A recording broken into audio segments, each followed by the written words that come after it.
പുരോഹിതൻ മുൻപിൽ നടക്കുന്നവനാണ്. അതുകൊണ്ട് തന്നെ കൂടെ നടക്കുന്നവരാൽ വീക്ഷിക്കപ്പെടുന്നവനും വിലയിരുത്തപ്പെടുന്നവനും വിമർശിക്കപ്പെടുന്നവനുമാണ്. പുരോഹിതന്റെ ജീവിതം സുതാര്യമായ സ്ഫടികപാത്രമായിരിക്കണം. പുരോഹിതന്റെ സ്വകാര്യ ജീവിതവും കുടുംബജീവിതവും സഭാജീവിതവും മാതൃകയുള്ളതായിരിക്കണം. പൗരോഹിത്യം കാരിരുമ്പിന്റെ ചങ്ങലകൾ കൊണ്ട് ബന്ധിച്ച തടവറകളാകരുത്. സ്നേഹത്തിന്റെ കൂടാരത്തിലേക്ക് നടന്നെടുക്കുവാൻ സഹായിക്കുന്ന വെളിച്ചത്തൂണുകളാകണം. വിമർശനങ്ങളൊന്നും സർവനാശത്തിനാകരുത്, പുതുക്കത്തിലേക്ക് നയിക്കുവാൻ ഉതകണം. വിശുദ്ധ വേദപുസ്തകത്തിൽ പഴയ നിയമ ഏടുകളിൽ നിന്ന് അടർത്തിയെടുത്ത ഒരു സംഭവത്തെ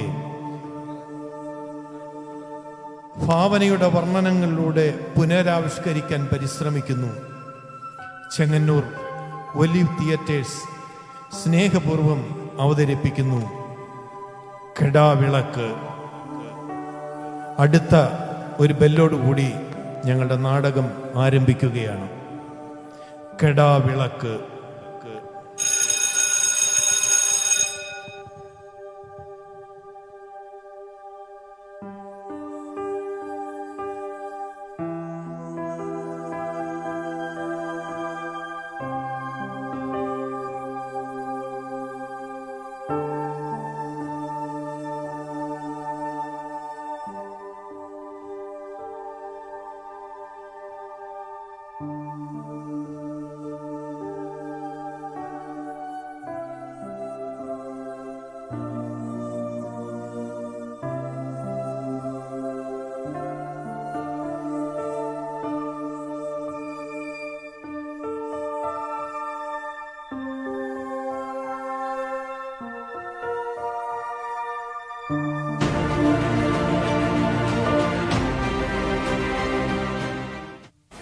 ആരാണ് അവിടെ?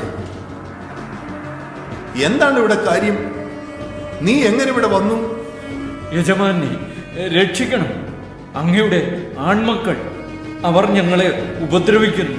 ഇപ്പോൾ എന്തുണ്ടായി? വർഷാന്ത്യയാഗം അർപ്പിക്കാൻ യഹൂദയിൽ നിന്ന് വന്നവരാണ് ഞങ്ങൾ. എന്നാൽ ഈ യാഗമൃഗത്തെ അറുത്ത് യാഗം അർപ്പിക്കുന്നതിന് മുമ്പ് തന്നെ അങ്ങയുടെ മക്കൾ... എന്റെ ഹോവി, എന്റെ മക്കളെ കുറിച്ചുള്ള കേൾവി എന്നെ തളർത്തുന്നു. എന്നിട്ട് എന്റെ മക്കൾ എന്ത് ചെയ്തെന്ന്? യാഗമൃഗത്തിന്റെ മാംസത്തിൽ ദൈവത്തിന് അർപ്പിക്കുന്നതിലും മുന്തിയ ഭാഗം മുപ്പല്ലുകൊണ്ട് അവർ കൊത്തിയെടുത്തു. ദൈവത്തിനുള്ളതും കൂടി കവർന്നെടുത്തു. തടസ്സപ്പെടുത്തിയ ഞങ്ങളെ ഉപദ്രവിച്ച് തള്ളി നിലത്തിട്ട് ഒരുപാട് ഉപദ്രവിച്ചു. അങ്ങ് നോക്കിക്കേ. എന്റെ ദൈവമേ, എന്റെ മക്കൾ എന്താണ് ഈ ചെയ്തു കൂട്ടുന്നത്? അങ്ങയുടെ ജനത്തിന് വേണ്ടി നിലകൊള്ളേണ്ട എന്റെ മക്കൾ അങ്ങയുടെ ജനത്തെ കൊള്ളയടിക്കുന്നു. എനിക്ക് എങ്ങനെ ഈ പൗരോഹിത്യ ശുശ്രൂഷ തുടരാനാകും? ശിമിയോനെ, മകനെ, നിങ്ങൾ ഈ യാഗമർപ്പിച്ച് സമാധാനമായി മടങ്ങിക്കൊള്ളും. ഞാൻ വേണ്ട പരിരക്ഷ ഉറപ്പുവരുത്തിക്കൊള്ളാം. ശരി യജമാനെ, ഈ സത്യം ഉണർത്തിച്ചതുകൊണ്ട് എന്നോട് അങ്ങേക്ക് അപ്രീതി തോന്നരുത്. ഇല്ല, ഒരിക്കലും എന്റെ മകനെ. സമാധാനത്തോടെ പോക. കരുണാമയനായവൻ നിരന്തരം നിന്നോടുകൂടെ വസിക്കട്ടെ. അതെ യജമാനെ, ജീവിതത്തിന്റെ കടുപ്പമേറിയ യാഥാർത്ഥ്യങ്ങളിൽ മനസ്സ് നേർന്ന അടിയനെ പോലെയുള്ളവർ ദൈവസന്നിധിയിൽ നിന്ന് അല്പം സമാധാനം കാംക്ഷിച്ചെത്തുമ്പോൾ ഇവിടെ ദേവാലയവും ദേവാലയ അധികാരികളും പിന്നെ എല്ലാവരും ചേർന്ന് അത് തടയുകയാണ്. എന്നോട് ക്ഷമിക്കണം. അടിയങ്ങൾക്ക് വേണ്ടി പ്രാർത്ഥിക്കുന്നത് അങ്ങ് മതിയാക്കരുത്. എന്റെ ദൈവമേ, ശുശ്രൂഷയിൽ ഞാൻ പണ്ട് അനുഭവിച്ചിരുന്ന ഒരു ആത്മസംതൃപ്തി ഉണ്ടായിരുന്നു. ഓരോ രാത്രികളിലും ദേവാലയത്തിലെ വിളക്കിന്റെ സമീപത്ത് കിടന്നുറങ്ങുമ്പോൾ ഞാൻ അനുഭവിച്ചിരുന്ന ഒരു ആത്മനിർവൃതി ഉണ്ടായിരുന്നു. ഇന്നത് കേവലം ഓർമ്മ മാത്രമാണ്. എന്റെ തലമുറ ചെയ്തു കൂട്ടുന്ന ദുഷ്കർമ്മങ്ങൾ ജനങ്ങളിലൂടെ അത് കേൾക്കേണ്ടി വരുന്ന ഒരു പുരോഹിതന്റെ അവസ്ഥ അതെനിക്ക് സഹിക്കാൻ കഴിയുന്നില്ല. എന്റെ നിദ്രാവിഹീനമായ രാത്രികളിൽ എല്ലാ പകലിന്റെയും ഭയപ്പെടുത്തുന്ന അനുഭവങ്ങൾ മാത്രം. അല്ല, ഞാൻ ഇതൊക്കെ എന്തിനാ നിന്നോട് പറഞ്ഞത്? നിന്റെ സമയം കൂടി അപഹരിക്കാൻ. കുഞ്ഞേ, നീ സമാധാനത്തോടെ പോകാം. ദൈവം നിന്നോടുകൂടെ ഇരിക്കട്ടെ. ശരി യജമാനെ.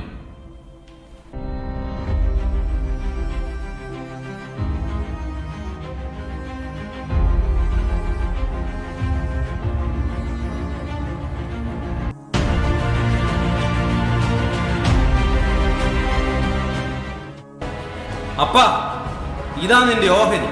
ഓഹരി? എന്തിന്റെ ഓഹരി? നിങ്ങൾ കുത്തിയെടുത്ത പാപത്തിന്റെ ഓഹരി. എന്താണ് അപ്പനൊരു മാറ്റം? അപ്പന്റെ സ്വരം, ഭാഷ, എല്ലാറ്റിനും കൂടി ഒരു കാഠിന്യം. അതെ, ഇന്നലെ വരെ നിങ്ങൾ എനിക്ക് തന്ന ഓഹരി പങ്കിട്ടവനാണ് ഞാൻ. അത് യഹോവ എനിക്ക് കൽപ്പിച്ചു തന്നിട്ടുള്ള അവകാശമെന്ന് കരുതിയാണ്.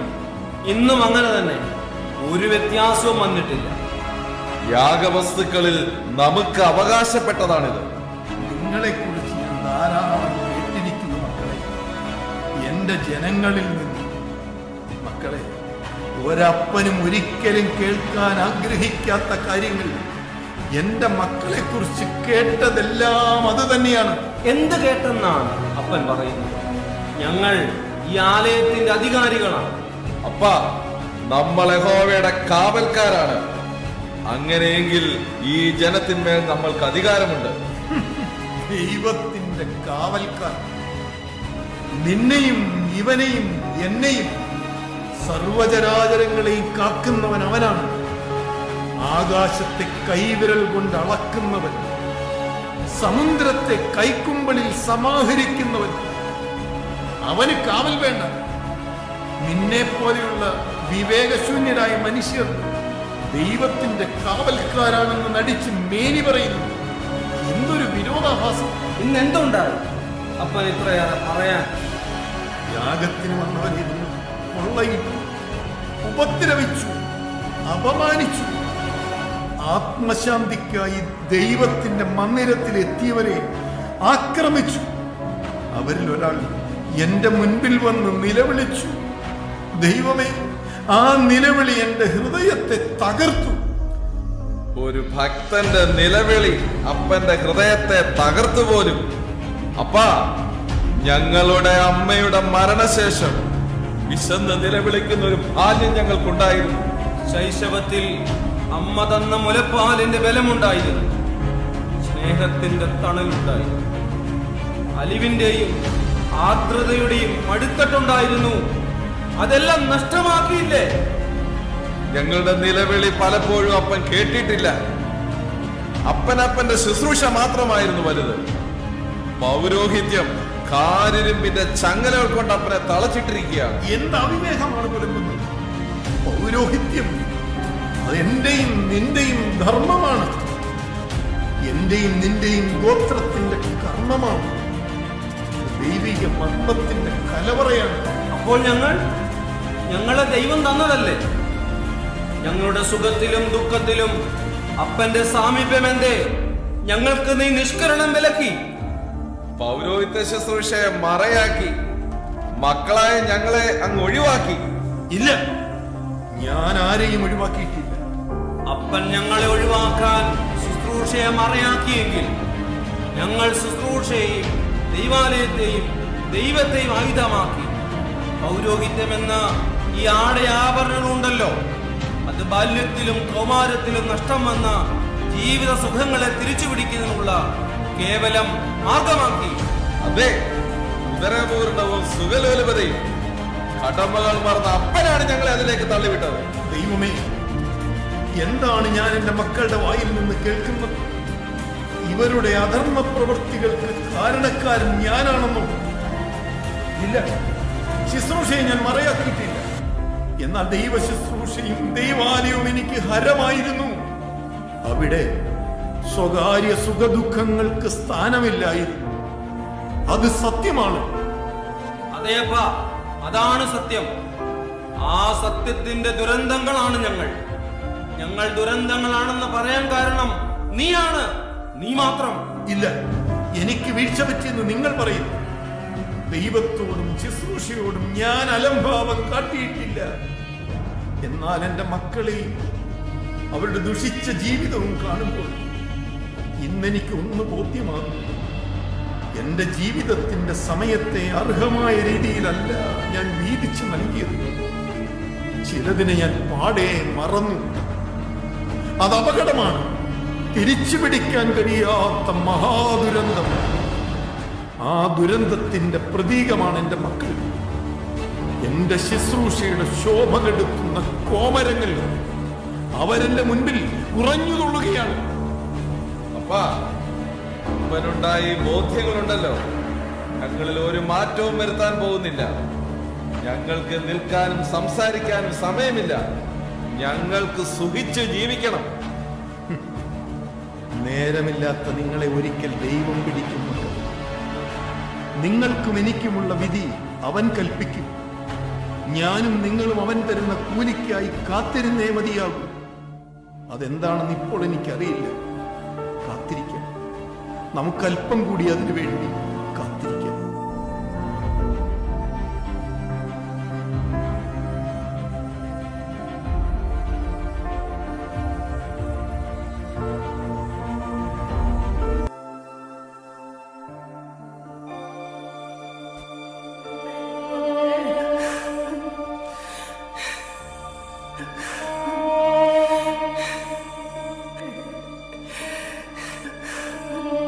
ആരാണ് നീ? എന്തു വേണം? അടിയൻ എൽക്കാന, രാമായിൽ നിന്ന് വന്നവൻ. ഹോ, എന്തൊരു അസഹ്യം! ഒരു സ്ത്രീ മദ്യപിച്ച് ദേവാലയത്തിൽ എന്തൊക്കെയോ പുലമ്പുന്നു. ഇല്ല യജമാനനെ, അതെന്റെ ഭാര്യ ഹന്നയാണ്. അവൾ മദ്യപിച്ച് ബഹളം വെക്കുകയായി. അവളെ ഇനി വിളിക്കും.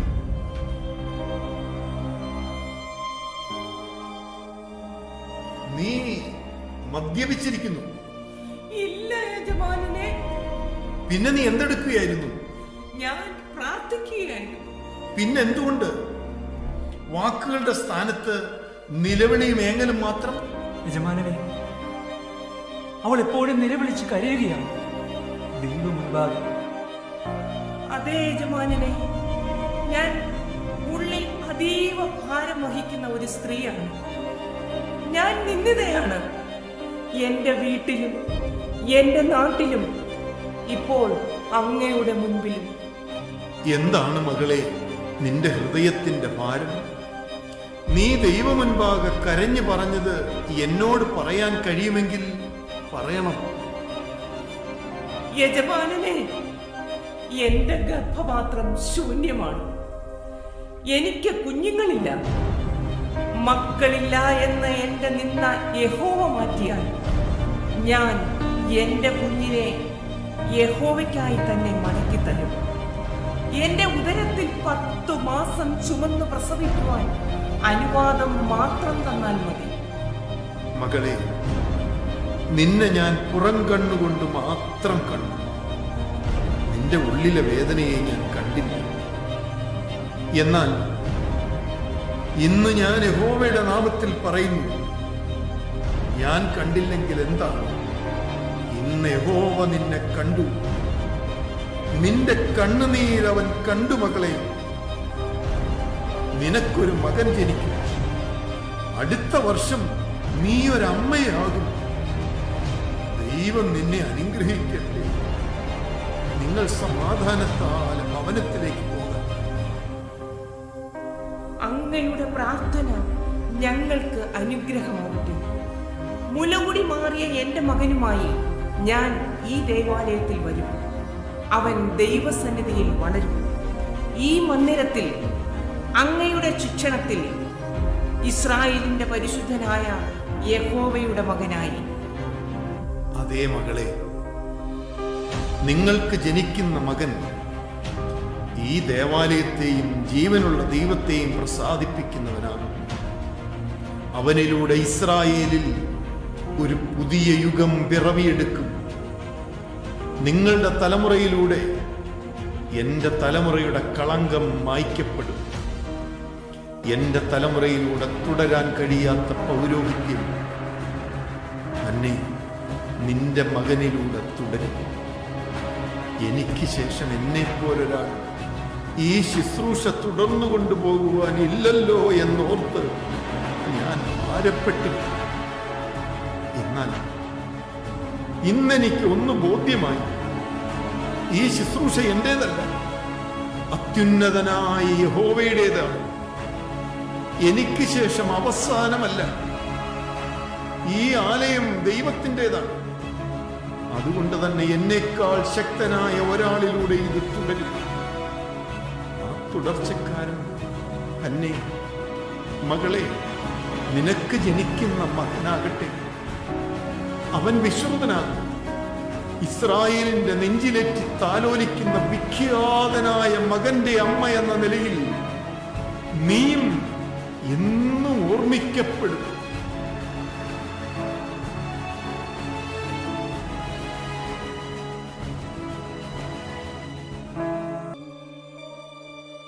യജമാനനെ, എനിക്ക് ഉറക്കം വരുന്നു. ഞാൻ പോയി കിടന്നുകൊള്ളട്ടെ.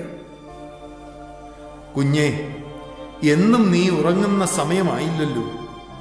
ആലയത്തിലെ വിളക്ക് കെടാൻ ഇനിയും ധാരാളം സമയമുണ്ട്. ആലയത്തിലെ എല്ലാ പണികളും അടിയൻ ഇന്ന് നേരത്തെ തന്നെ തീർത്തു. യാഗപീഠം വൃത്തിയാക്കി, പാത്രങ്ങളെല്ലാം കഴുകി വെച്ചു, വിളക്കിൽ എണ്ണ പകർന്നു, മന്ദിരത്തിന്റെ വാതിൽ അകത്തുനിന്ന് ചാരി. ഈ ദിനം ചെയ്യേണ്ടതെല്ലാം അടിയൻ പൂർത്തീകരിച്ചു. ശരി കുഞ്ഞെ, അടുക്കും ചിട്ടയുമുള്ള നിന്റെ ജോലിയും ജീവിതവും കാണുമ്പോൾ എന്റെ തലമുറയെ ഓർത്ത് കത്തുന്ന എന്റെ ഉള്ളിലെ കനലിൽ ഒരൽപ്പം തണുപ്പ് തോന്നുന്നു.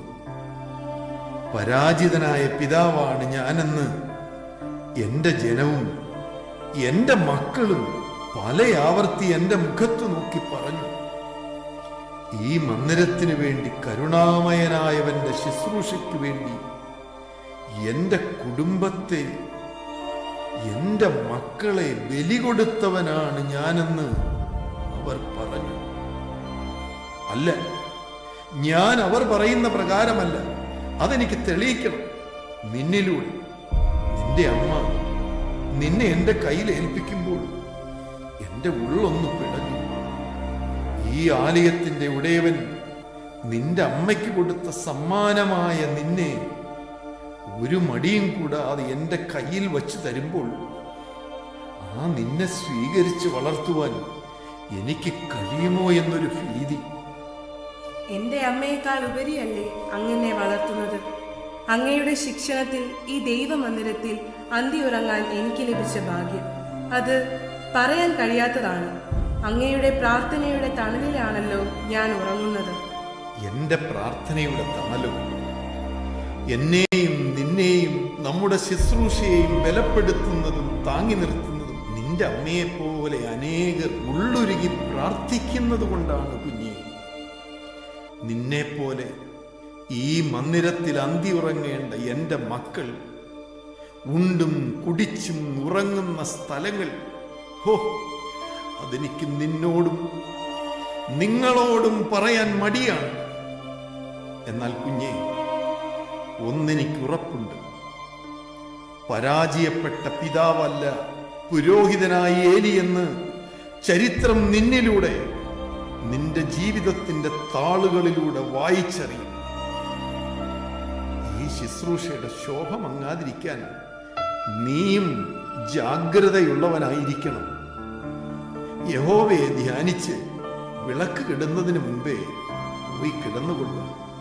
ഞാനും ശാന്തമായി ഒന്ന് ഉറങ്ങട്ടെ.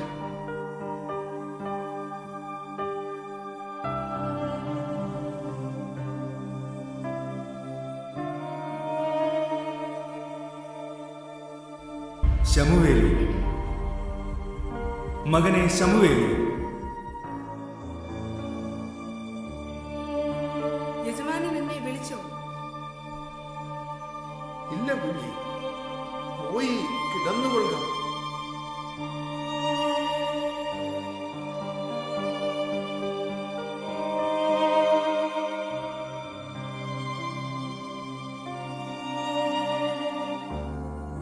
ശമൂവേലേ, മകനെ ശമൂവേലേ,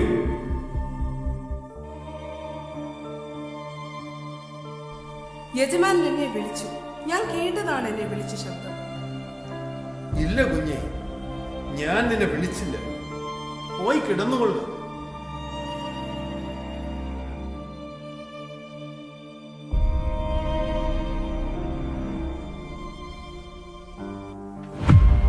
ശമൂവേലേ, മകനെ ശമൂവേലേ,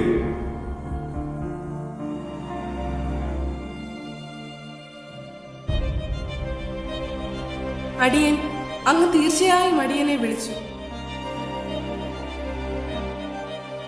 കുഞ്ഞെ, ഞാൻ നിന്നെ വിളിച്ചില്ല. എന്നാൽ നിന്നെ വിളിച്ചവൻ യഹോവയാണ്. അവന്റെ ശബ്ദമാണ് നീ കേട്ടത്. എന്നോടും എന്റെ ഗ്രഹത്തോടുമുള്ള എന്തോ സന്ദേശം നിന്നോടറിയിക്കുവാനുണ്ട്. എന്നിൽ നിന്നും യഹോവ അത് മറച്ചു വയ്ക്കുന്നു. കുഞ്ഞെ, യഹോവയുടെ അറിയിപ്പ് ഒന്നും നീ എന്നിൽ നിന്നും മറച്ചു വയ്ക്കരുത്. എന്തു തന്നെയായാലും ഞാനത് ഏറ്റുവാങ്ങും. പോയി കിടന്നുകൊള്ളുക. ഇനിയും നിന്നെ വിളിച്ചാൽ യഹോവേ, അരുളി ചെയ്യണമേ, അടിയൻ കേൾക്കുന്നു എന്ന് പറയണം.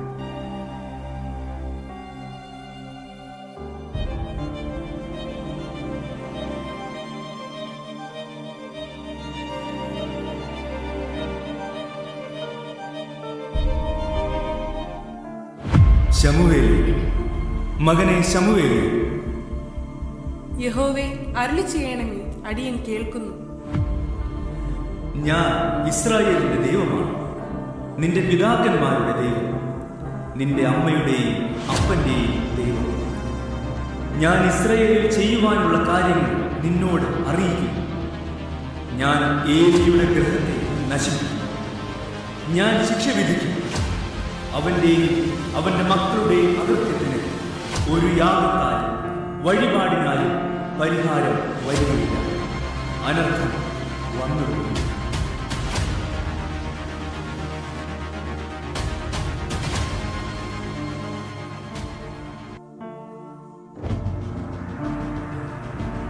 യഹോവേ, ഞാനിതെങ്ങനെ യജമാനെ അറിയിക്കും?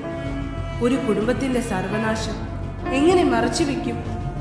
യഹോവയുടെ വചനം എനിക്ക് എങ്ങനെ മറയ്ക്കാൻ കഴിയും? യഹോവേ, അങ്ങ് തന്നെ വഴി കാണിക്കുക. അങ്ങ് യഹോവയല്ലേ? അങ്ങയുടെ ഇഷ്ടം നിറവേറട്ടെ. ഇനി പുലരാൻ അധികം നേരമില്ല, ഉറങ്ങാം.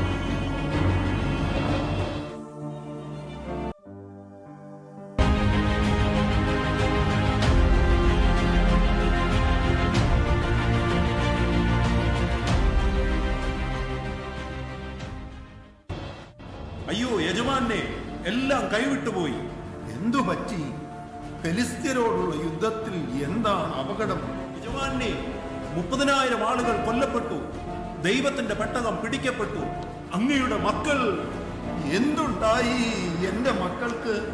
അങ്ങയുടെ മക്കൾ യഹോവയുടെ പെട്ടകത്തിന് മുന്നിൽ പട്ടുപോയി. ഫിലിസ്ത്യർ അവരെ കൊന്നു. യഹോവേ, ശമൂവേലിലൂടെ അങ്ങ് അരുളി ചെയ്ത വചനം നിവർത്തിച്ചു. അനീതിയുടെ കൂലി കൊടുത്തല്ലോ എന്റെ മക്കൾ. അങ്ങനെ ഈ മഹാനിയോഗത്തിന്റെ വഴിയിൽ ശുശ്രൂഷയുടെ നിറം കെടുത്തിയവർ അവസാനിച്ചു. കർത്താവേ, എന്റെ തലമുറ അവസാനിച്ചു. എങ്കിലും അങ്ങയുടെ ശുശ്രൂഷ ശമൂവേലിലൂടെ തുടരും. പൗരോഹിത്യ ശുശ്രൂഷയുടെ മാന്യത വീണ്ടെടുക്കപ്പെടും. ആർക്കാണ് നഷ്ടം? എനിക്കും എന്റെ തലമുറയ്ക്കും മാത്രം. യഹോവേ, അവസാനിച്ചല്ലോ എല്ലാം എല്ലാം.